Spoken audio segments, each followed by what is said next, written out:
Hey, it's Bobby Manning, not Gordon Hayward. Sorry, he's in Orlando. I think you'd prefer that, but I like the comparison. Want to give a few pregame thoughts, notes, observations before we get into the start time, 8:45. And has anybody brought up that the start times are just garbage? And that's been a thing for years now, and we've just accepted it. I go to the gym before almost every game, and I know I have 15 extra minutes if it's a national TV game because of these bogus start times. Anyway, 5 minutes or less. Here's my thoughts from game two. I've shared my thoughts on the meltdown, the chemistry, and there's some on court considerations. It's funny how high we go from or how high we go with Gordon Hayward coming back from how low we were with the biggest post-game fight we've all ever heard of, at least publicly, uh, after an NBA game. So things affecting the Celtics right now, even with Hayward's return that I'm concerned about.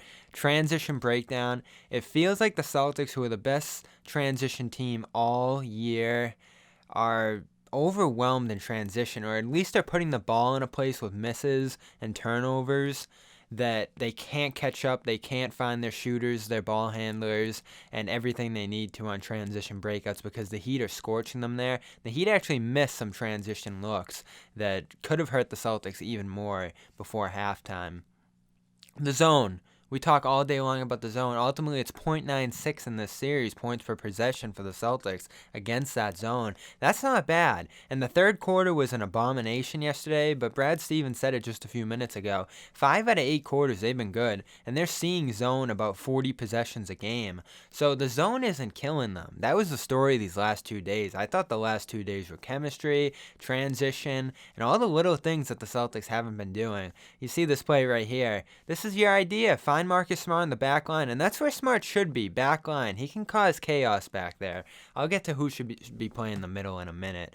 But this stop by Tice here, this is the kind of defense the Celtics were playing. First quarter of game one, second quarter of game two. Some of the best defense we've seen all year, and it's undermined by these shots. This one here by Jason Tatum, among the worst we've seen all season, and he's done this a couple times in the postseason. I think of the end of game one specifically, and then a couple moments in that Toronto series. He just heaved some threes that were inexplicable in key moments of the game where they needed good possessions. Heat get it from 17 to 13 at this moment, and then we get to the pick and roll. This one is the biggest problem right now, and not one that Gordon Hayward can necessarily solve. We're expecting Hayward's presence to help them out on the offensive end. Defensively, you see what's happening right here. Celtics are either stuck to cutters or shooters.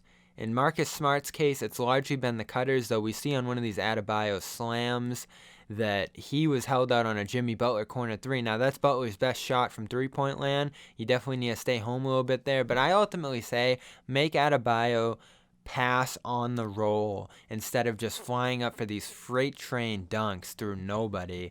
If you got a foul in that spot, eat the foul. You have more bodies tonight. If you can disrupt it at all, or at least force a tough pass in that moment and rotate out, you saw Daniel Tice do it in that first half. They're capable of doing that. No open dunks should be happening here, and that's what needs to ultimately happen. I'll go to Jaylen Brown as well. Jaylen Brown's been fantastic. You see the disruption he can cause in the lane here.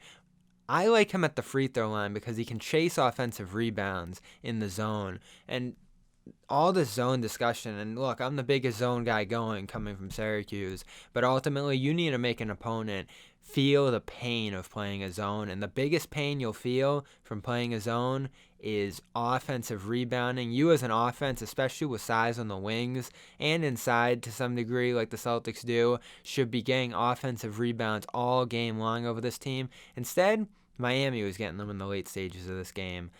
This pass by Kemba Walker, one of the worst moments of the game. Awareness, positioning, side-to-side passing is going to be a problem against the zone, especially when they're playing up. Can't highlight it like this, can't telegraph it like this. And then we go to this. Best moment of the game from Jason Tatum here. draw pressure on the wings, and then kick it to the corners, you're going to have great looks from three all game long. And the Celtics have corner shooters from three-point land. Those are my thoughts. 5 minutes. I did it. Enjoy game 3 tonight. We'll be on after the game on CLNS Media's Celtics post-game show. I'll have more video breakdowns as long as this playoff run lasts.